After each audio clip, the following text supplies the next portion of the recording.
जी नाज़रीन, welcome back. हम आज बड़ा अहम इशू था क्योंकि दहशतगर्दी के वाक़यात बढ़ते जा रहे हैं। ऑपरेशंस मुल्क में बड़े कामयाब ऑपरेशन चल रहे हैं और उस पर हम अपनी फोर्सेस को भी दाद देते हैं और उसे रोज़ आए रोज़ अब अखबारात में भी पढ़ते होंगे।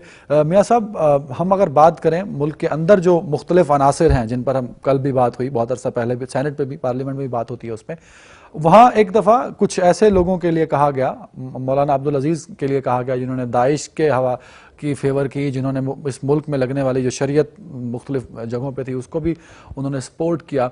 उनके बारे में वज़ीर दाखिला का बयान था कि जी मेरे पास सबूत कोई नहीं है। कल भी टीवी चैनल पे मेरे कुछ एंकर हजरात उसी की तरफ इशारा कर रहे थे कि क्यों उन पर हाथ नहीं डाले जाते जो इस तरह की दहशतगर्दी को फेवर करते हैं। तो क्या वाकई सबूत नहीं है या सबूत हैं और हमारी एजेंसी हाथ नहीं डालना चाहती, या वो दहशतगर्दी में इन्वॉल्व नहीं है? आज मेरे कमरे में जबरान नासिर साहब का एक इतना बड़ा आया है ब्रीफ, और उसमें उन्होंने FIR वगैरह लिखी, सारा उन्होंने डॉक्यूमेंट्री एविडेंस दी है, और वो बिल्कुल मैं दूंगा अपने इंटीरियर मिनिस्ट्री को कि जनाब ये सबूत है। जबरान नासिर कोई एजेंसी नहीं है, जबरान नासिर कोई सिक्योरिटी इदारा नहीं है। देखें जबरान नासिर साहब ने जो सबूत दिए हैं उन सबूत को इन्वेस्टिगेट करना और अगर वो सही है उन पे कार्रवाई करना ये हमारा फर्ज है।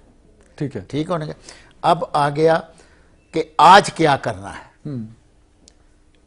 मैं तमाम हमारे जो अकाबरीन हैं, ख़ास तौर पे मजहबी अकाबरीन, उनसे हाथ जोड़ के कहूँगा कि आने वाली नस्लों के लिए यहाँ मोहब्बतों के फूल खिलने चाहिए, नफ़रतों के नहीं। या तो हम उस वक़्त सही मुसलमान नहीं थे जब हम यौम अशूर वाले दिन शरबत बांटते थे, सारा दिन धूप में खड़े रहते थे, और मुझे याद है कि जुलाई अगस्त का यौम अशूर था और पसीने में नहाए होते थे और लाइनें लगी होती थी।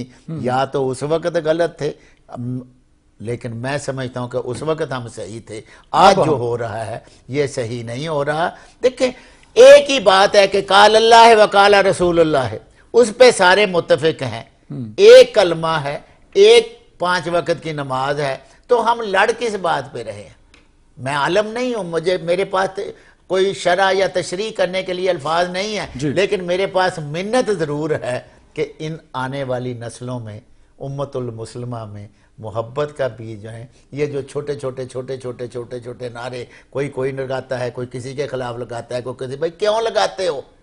क्या पाकिस्तान किसी एक मसलक के लिए बना था या तमाम मुसलमानों के लिए बना था? मैं सब उस बात का फिर बात वो रहेगी जो इंटीरियर मिनिस्टर ने कहा, चौधरी साहब ने कहा, मैं खुद भी कहा, उन्होंने कहा कि सबूत नहीं तो आप देंगे। आज आया और मैं लिख के भेजूंगा। ठीक है अल्लामा साहब, हमने भी इस पे एक दफा बात की थी, उस अरसे को शायद 4 महीने गुजर गए, 4 महीने में सबूत एजेंसीज तो नहीं ढूंढ सकी, जिब्रान साहब ने सबूत ढूंढ के दे दिया। अच्छी बात है, मुल्क के शहरी की भी रिस्पॉन्सिबिलिटी बनती है कि वो अगर इस तरह की बातें हैं तो बताया जाए। तो आप समझते हैं कि अब कार्रवाई होगी और ऐसे अनासर पर कार्रवाई होनी चाहिए?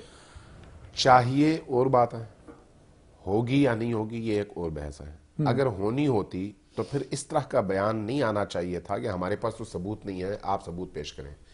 इसका मतलब यह है कि रियासत फेल है और एक NGO कामयाब है। इसका मतलब यह है अगर रियासत अपने सैकड़ों या दर्जनों एजेंसियों की मौजूदगी में कोई सबूत फराहम न कर सके शिद्दत पसंदी के खिलाफ, और फिर एक NGO एक हफ्ते के अंदर इतना सारा वो पलंदा तैयार कर ले और तमाम MNAs को भिजवा दे, तो इसका मतलब है ये शर्म का मकाम है और डूब मरने का मकाम है। ठीक है, देखिए, शरीयत के निफाज की बात होती है लाल मस्जिद की तरफ से।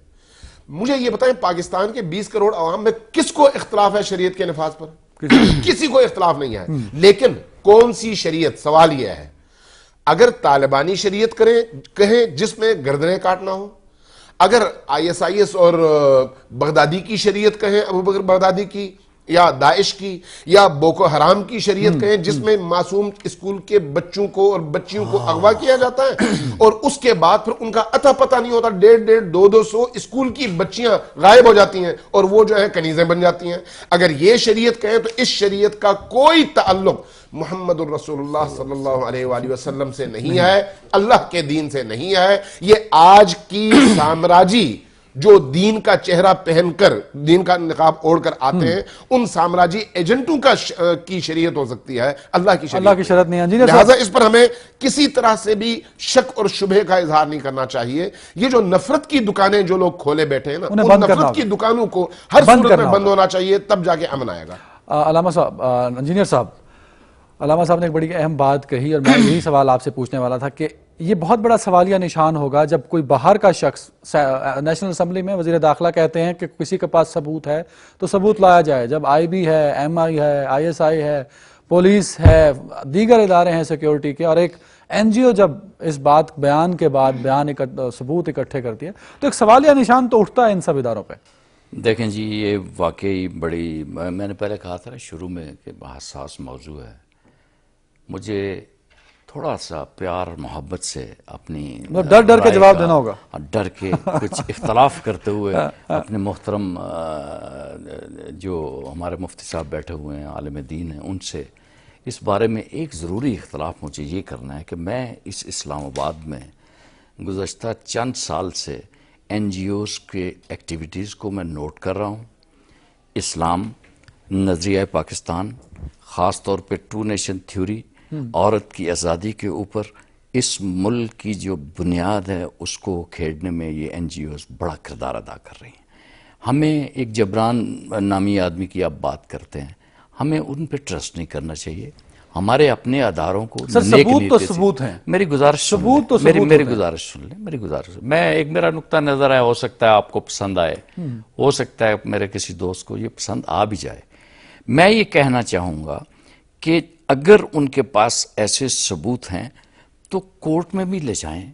वजारत दाखिला को अगर वो पेश कर रहे हैं तो उसके ऊपर भी कोई कमेटीज, वो आपकी स्टैंडिंग कमेटीज होंगी, कोई इन्वेस्टिगेशन कमेटी होंगी। मैं आपको आज एक नई बात बताने लगा, मेरी बात सुनने के लिए आप तैयार हैं? जी जी बिल्कुल सर, तैयार। इस मुल्क की बुनियादें उखाड़ने में कादियानी लॉबी इतना बड़ा काम कर रही है।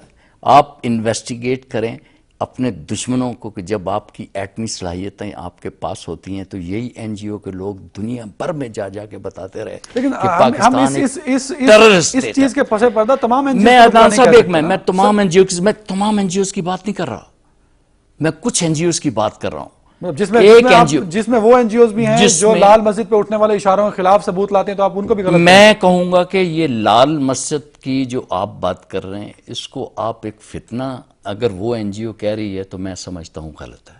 आप ये देख लें हमारे मुल्क में ये आग किस वक्त भड़की है, जब लाल मस्जिद ऑपरेशन हुआ।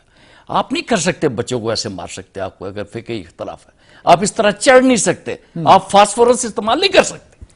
आप ये नहीं कि एक NGO, एक हराफा औरत के तहत चलने वाली जो पैसे लेती है, फंड्स लेती है बाहर से, वो कहे कि जी मौलाना अब्दुल अजीज को गोली मार दो। ऐसे मार देंगे गोली? क्यों मारेंगे हम अपने उलमा को?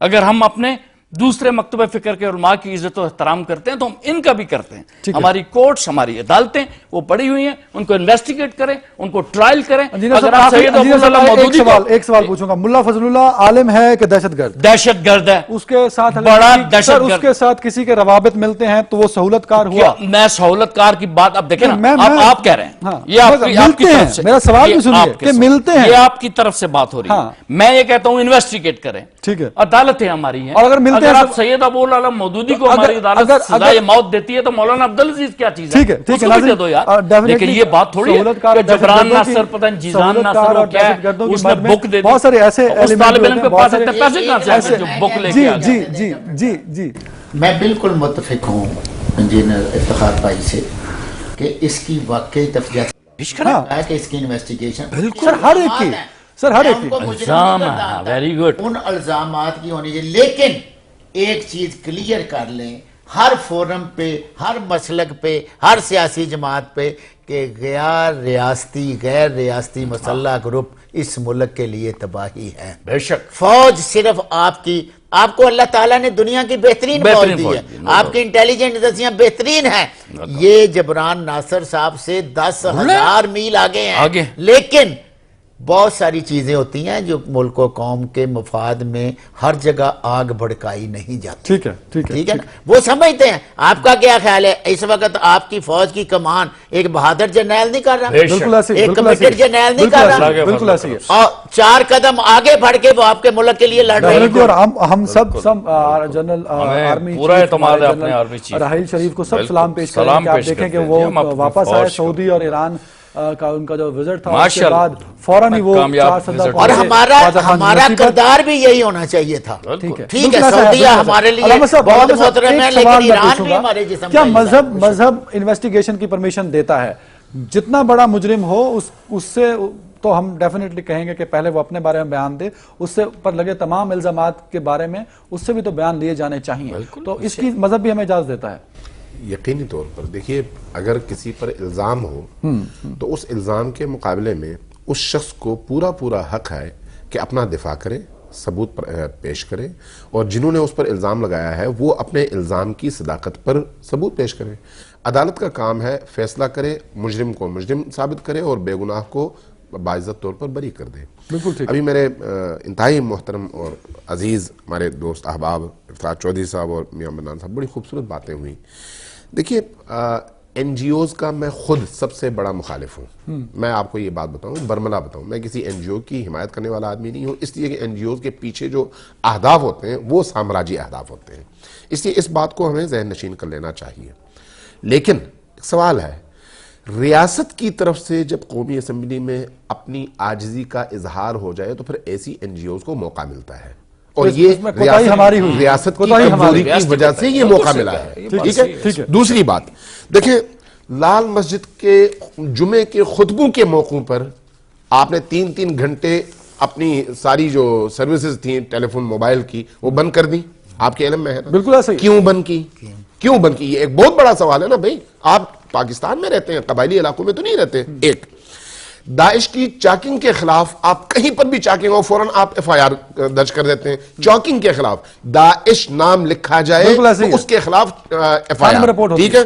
लाउड स्पीकर अगर थोड़ा सा उसका वॉल्यूम ऊंचा हो तो आप उसके खिलाफ एफआईआर दर्ज करते हैं, ऐसा है या नहीं? बिल्कुल है। लाल मस्जिद की तरफ से बरमला खुद हमारे मुफ्ती साहब ने, मौलाना अब्दुल अजीज साहब ने भी, और उनकी जो तालिबात हैं उन्होंने भी वीडियोस बाकायदा जारी की दाइश की हिमायत, उनको वेलकम करते हुए, और उनके लिए कहा कि हम आपके लिए रास्ता हमवार करते हैं, आप जल्द से जल्द आइए ताकि हम यहां पर आपका निजाम नाफिज कर सकें। अब अगर दाइश का नाम लिखना जुर्म है तो ये भी जुर्म है। बिल्कुल ठीक है। एफआईआर क्या इसी पर? इंजीनियर साहब, मैं चाहूंगा इसी पर एक जवाब दे दीजिए, फिर मेरा एक बड़ा अहम सवाल रहेगा मियां साहब से पूछना मुझे जी। इसी पर जवाब दे दीजिए। क्या ऐसा जो चीजें मैं ब्लॉग भी लिखता हूँ, जैसे आपको पता है, एक हफ्ता पहले लिखा था मैंने, दाल से दाश, दाल से दफा दूर। ठीक है, ये बड़ी एक साजिश है, मैं समझता हूँ। आप ये देखें, मुझे बताएं, आप नौजवान साफी है माशाल्लाह, बड़ा नॉलेज है आपका। जब ये 9/11 हुआ, मैं चैलेंज करता हूं 9/11 से पहले किसी जगह, किसी अखबार में, किसी जरीदे में, किसी जगह मुझे अगर अलकायदा का नाम बता दें तो मैं समझूंगा कि मैं अब मुझे 9/11 में फंस जाए, मैं बात कर रहा हूं, मैं अभी तसल्सल बात कर रहा हूं। अब किधर गई वो अलकायदा? खत्म हो गई, फिनिश, कोई जिक्र नहीं हो रहा।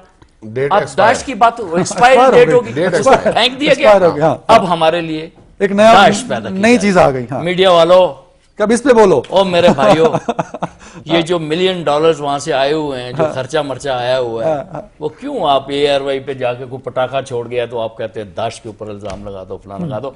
कोई दाश वाश नहीं है, जिस तरह मैंने पहले कहा। ठीक है, अल्लाह के फजलो करम से पाकिस्तान अलामा साहब का जवाब है, बाहर के दुश्मन निपट ले, हमारे खड़ा लगा हुआ। हम इंशाल्लाह उनको बताएंगे कि हम शिया, सुन्नी, बरेलवी, वाबी जो भी है, अल्लाह के फजल से आज के टॉपिक पर आएंगे और फिर वही बात करेंगे। दो लफ्ज कह दूं, मैं शायद आप बहुत सारे लोगों को हैरानगी हो कि मेरे और इंजीनियर साहब के और मौलाना के, अलामा के ख्यालात क्यों मिलते हैं। दाइश जर्मनी में कैसे जी, दाइश फ्रांस में कैसे जी, दाइश अमेरिका में कैलिफोर्निया में कैसे जी, शाम को तबाह कर दिया, लीबिया को तबाह कर दिया, इराक को तबाह कर दिया, अफगानिस्तान को तबाह कर दिया, अब लड़ाने की कोशिश हो रही है ईरान और सऊदीया की। ये दाइश वाइश कुछ नहीं है, पीछे यहूदी लॉबी है, डॉलर है, मुसलमानों के खिलाफ साजिश है, और ये मुसलमानों के खिलाफ जो साजिश होनी है वो 1400 साल पहले कुरान करीम ने बता दी है। आज हमारे लिए सवाए अच्छा मियां साहब, इस साजिश को काउंटर करने के लिए हमारी पॉलिसी ठीक है, इत्तेहाद, वो तो है ना सर, वो तो इत्तेहाद और बचेंगे नहीं तो ये अभी ISIS के नाम आप मीडिया वाला है, आप टारगेट है, पाकिस्तान टारगेट है, पाकिस्तान इस्लामी एटमी ताकत है, पाकिस्तान के पीछे सारे पड़े हुए हैं। अल्लाह के लिए अपने आने वाली नस्लों के लिए इन तमाम रंजिशों को बुलाकर इत्तेहाद करें और इनके खिलाफ लड़ें। कितने अरब डॉलर का बजट है ये मैं आपको बता नहीं सकता कि पाकिस्तान को तोड़ा जाए, ठीक है, ठीक है, तोड़ो, मजहबी मुनाफरत फैलाओ। भाई मैं सदर रहा हूं अंजुमन ताजराम पाकिस्तान का, मुझे एक दुकानदार का किरदार बता दें कि उसने अपना माल खरीदते या बेचते वक्त पूछा हो किसी से पूछ के आपका मसला क्या है। ये सब मसनूई बातें हैं। हम शादी पे जाते हैं, खुशी गमी पे जाते हैं, जनाजा पढ़ते हैं, हमें तो कोई पता नहीं ये कहां से आ गया। ये बिल्कुल मेरे पास बिल्कुल इख्तिताम पर है, बहुत उम्दा गुफ्तगू चल रही है और इन तमाम फैक्टर्स पर जो पाकिस्तान में दहशतगर्दी पिछले कई दहाइयों से जारी है उसके खिलाफ बहुत बड़ी लॉबी काम कर रही है, जिसके खिलाफ हम सबको मुत्तहिद होना होगा। आखिरी सवाल अलामा साहब पूछूंगा क्योंकि आखिरी 5 मिनट है हमारे पास। कल वाला हमला और उससे पहले APS का हमला और इस दौरान मुख्तलिफ स्कूलों पे होने वाला हमला, दहशतगर्दों का टारगेट हमारा फ्यूचर, हमारा मुस्तकबिल बन गया है, अहले इल्म बन गए हैं। क्या हमारी पॉलिसीज अब बदलना होगी या जो पॉलिसीज चल रही हैं उस पर स्ट्रिक्ट होकर अमल करना होगा? देखिए, पॉलिसी बनाना आसान है, उस पर अमल दरामद सबसे मुश्किल काम है। जब पिछले साल APS पे हमला हुआ तो उसके बाद कुछ पॉलिसीज बनी जिनको आपने नेशनल एक्शन प्लान का नाम दिया। नेशनल एक्शन प्लान पर उसकी रूह के मुताबिक अमल अगर होता तो आज ये नौबत ना आती। आप कह रहे हैं कि नहीं हुआ, कॉस्मेटिक उमूर की तरफ तवज्जो गई, जो हकीकी उमूर थे उनकी तरफ नहीं तवज्जो गई। अभी जल्दी से चाहूंगा कि कौन कौन से वो हकीकी उमूर है, एक दो बता दीजिए। मैं अर्ज करता हूं, सिंध हुकूमत ने अभी ऐलान किया, आपके मीडिया में आया कि तकरीबन 200 कुछ मदारिस पर उन्होंने अटैक किया और उसमें जो है उन्होंने फिर तकसीम भी किया और कोई अहमक से अहमक आदमी भी उस पर यकीन करने को तैयार नहीं है। उसमें कहा गया कि 90 के करीब शिया मदारिस थे, 86 के करीब बरेलवी मदारिस थे, कोई 5 अहले हदीस मदारिस थे और कोई 4 देवबंदी मदारिस थे जो दहशतगर्दी में मुलव्वस थे। अब मुझे आप ये बताएं कि क्या वाकई इस बात पर कोई एतमाद करने को तैयार होगा? मैं समझ रहा हूं आप जिस तरह जब सिंध हुकूमत की तरफ से इस तरह के बयानात आएंगे, इसका मतलब यह है कि आप दहशतगर्दी को रोकने में सीरियस नहीं है। आप अब भी उन उमूर की तरफ जा रहे हैं जिससे आप लोगों की फिक्रों को डाइवर्ट कर सकें असल इशूज से। मियां साहब, हमारी पॉलिसीज ठीक हैं, पॉलिसीज पे अमल दरामद कितना ठीक होता है ये एक बहुत बड़ा सवाल है। इंशाल्लाह 1 साल गुजर गया, जो बातें हुई इसी तरह की बहुत सारी और बातें भी हैं। साइबर क्राइम बिल उसका हिस्सा था, वो भी अभी तक लटका हुआ है, कराची ऑपरेशन है। क्राइम बिल भी फाइनल हो गया है। हमने 700 के करीब फांसियां दी हैं जो 7 साल से रुकी हुई थी और आप जेल नहीं गए, अल्लाह ताला आपको ना ले जाए। मैं मुशर्रफ साहब के दौर में 7 मरतबा जेल गया हूँ। हर जेल में एक स्पेशल, अगर सियासतदान बनने का शौक है फिर तो जाऊंगा सर। पंजाब की हर जेल में एक स्पेशल सेल था जो कि टेररिस्टों के लिए रिजर्व था और पूरी जेल यरगमाल हुई थी। इन फांसियों के बाद जेल के जो कैदी थे, ठीक है वो भी मुजरम है, लेकिन उनको भी सुख का सांस आया है।